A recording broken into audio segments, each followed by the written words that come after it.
еще и наша машина вот там вот где-то. Уже неизвестно где.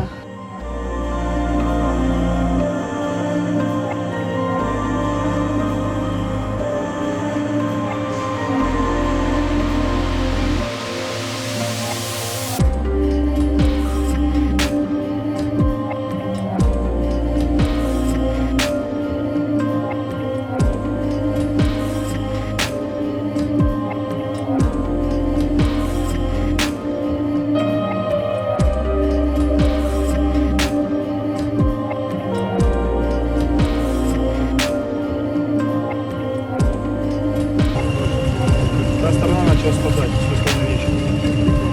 она и там То есть вы технически считаете, что мы сделать ничего не можем? Вот сейчас. Ну реально, вот я даже с собой привез Вообще ничего не можем, получается.